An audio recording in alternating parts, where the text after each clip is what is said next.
23వ తారీఖు అండి. నేను అప్పుడు మళ్ళీ రెవెన్యూ మినిస్టర్గా ఎక్సైజ్ అన్ని కూడా నాకు ఇచ్చారు. ఇప్పుడు సరే ఓట్లు కొనుగోలు ఇది ఇందాక మాట్లాడాం.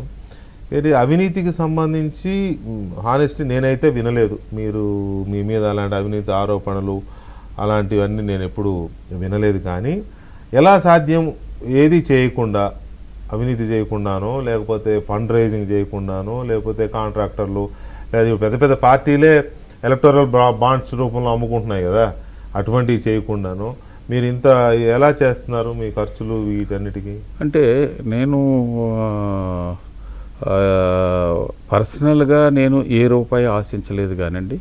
నా దగ్గర స్నేహితులు అవ్వచ్చు, నా వల్ల ఉపకారం పొందిన వాళ్ళు అవ్వచ్చు, చాలామంది హ్యాపీగా నేను ఏమైనా ఒకటి పేపర్లోనో మీడియాలో చెప్తే నెక్స్ట్ డే వచ్చి నాకు మమ్మల్ని ఏం చేయమంటారండి, మేము ఈ పనికి మేము వెళ్ళి మేము ఆ పూర్తి చేస్తామండి, మాకు చేయడానికి మేము రెడీగా ఉన్నామని చెప్పేసి డివోటీ లాంటి మనుషులు చాలామంది ఉన్నారండి, కొన్ని వందల మంది. ఈ పని అంటే ఆ పని వెళ్ళి చేసుకొచ్చేస్తారండి. నా నోట్లో మాట నువ్వు చేయమని చెప్పవసరం లేదండి. ఆ కుర్రోడికి ఫీజు కట్టాలి అని నేను ఇక్కడ ఎవరన్నా నాకు చెప్తే ఇని వాడు వెళ్ళి రేపు ఫీజు కట్టేస్తాడండి. హాస్పిటల్లో ఒక పేషెంట్కి డబ్బులు ఇవ్వాలి అని అంటే 5-10 అంటే నేను జేబులో తీసేస్తాను, ఓ 50,000 అవుతుంది, 1,00,000 అవుతుందంటే ఆడికి వెళ్ళిపోయి పలానా వాళ్ళు కట్టేసామండి అని చెప్పి చెప్తారండి. ఆ వచ్చినోడు నాకు చెప్తాడు, నాకు డబ్బులు కట్టేశారండి, ఎవరో వచ్చి కట్టేశారటండి మీ మనిషి అని చెప్పి చెప్తారండి. ఆ టైపు పిల్లల చదువుల కోసం కానీ హాస్పిటల్ కానీ ఇలాంటి కష్టం వచ్చినప్పుడు పేదోడు పెళ్లి చేసుకునేటప్పుడు కానీ ఇలాంటి అన్నిటిలో కూడా నా పాత్ర. నన్ను సహాయం అడిగినోడిని నో అని చెప్పేది నా జీవితంలో లేదండి. ఎందుకంటే ఎంత విరోధైనా సరే ఒక ఎమ్మెల్యేగా, పైగా సీనియర్ ఎమ్మెల్యేగా అక్కడ ఉన్న ఆ చిన్న పాకెట్కి మీరే ఒక రాజు అనే పదం వాడవసరం లేదు ప్రజాస్వామ్యంలో, కానీ ఒక పెద్ద దిక్కుగా ఉన్నారు కదా, పెద్ద దిక్కుగా ఉన్నారు. వాళ్ళు ఓట్లు మీకే వేస్తారు, వాళ్ళు మీ మీదే డిపెండ్ అవుతారు, మంచికైనా చెడుకైనా. ఇలాంటి పరిస్థితుల్లో మీరు చెప్తారు ఇందాక 3ంటికి లేగుతారు, 4ంటికి బయటకు వస్తారు 100 మంది ఉంటారని. వాళ్ళందరూ ఎందుకు వస్తారు? ఏదో సమస్య, ప్రతి వారికి స్కూలను, హాస్పిటల్ను, అది పెయిళ్లను, పేరెంట్ వను, సావను, ఇండివిజువల్ ప్రాబ్లమ్స్ అందరూ ఎంతో అంతో ఆశించే వస్తారు. వీటికి తోడు మళ్ళీ మీరు చేసే అన్నదానాలు ఇటువంటివి చాలా ఉన్నాయి. దానికి సెపరేట్గా 365 రోజులకి అన్నదానానికి ఒక్కొక్క బ్రేక్ఫాస్ట్ ఏ ఫ్యామిలీ, లంచ్ ఏ ఫ్యామిలీ, డిన్నర్ ఏ ఫ్యామిలీ, మ్యారేజ్ డేలు కానీ బర్త్డేలు కానీ అక్కడ జరుపుకుని ఆ రోజు అయ్యే ఖర్చు అంతా కూడా ఇచ్చుకుని వెళ్ళిపోతుంటారండి. అలాగే దానికి డిపాజిట్స్ ఇచ్చిన వాళ్ళు కోట్లాది రూపాయలు డిపాజిట్లు ఇచ్చినవి ఉన్నాయండి. అలాగే సంవత్సరానికి 4-4.5 కోట్ల రూపాయలు ప్రతి సంవత్సరం కూడా.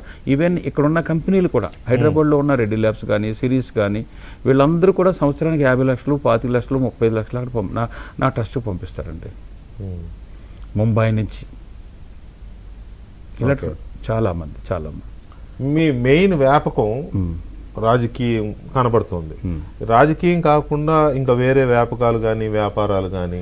ఏ ఒక్క చిన్న వ్యాపారం కూడా లేదు. కొద్దిగా హైదరాబాద్లో రియల్ ఎస్టేట్ ఉందని విన్నాను. అసలు నేను మనస్సాక్షిగా చెప్తున్నాను, మీ ఫ్రెండ్స్ 37 సంవత్సరాలు అసలు ఎవరి దాంట్లో బెనామీ వాటాలు లేవు, ఇది లేవు. అదేం తప్పు కాదు కదండి. తప్పు కాదు, ఇప్పుడు తప్పు కాదు,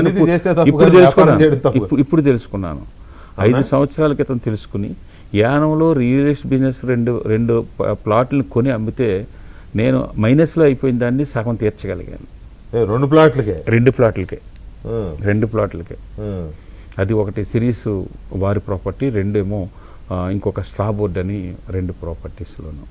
ఇప్పుడు ఇవన్నీ చూసిన తర్వాత మనం ఏదో ఒకటి చెయ్యాలి, చేస్తే కానీ మనం గట్టెక్కలేము, లేదంటే ఇప్పుడు చేయి చాపవలసిన పరిస్థితే అన్నది ఉంది.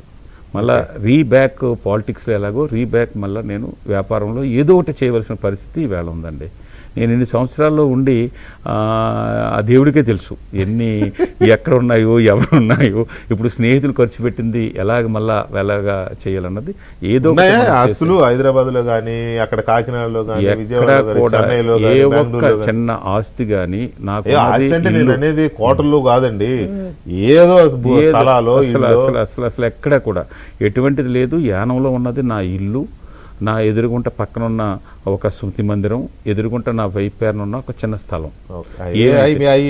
నాకు ఇచ్చినవి బంగారం పథకాలు ఇవన్నీ ఉన్నాయి, దగ్గర కిలో.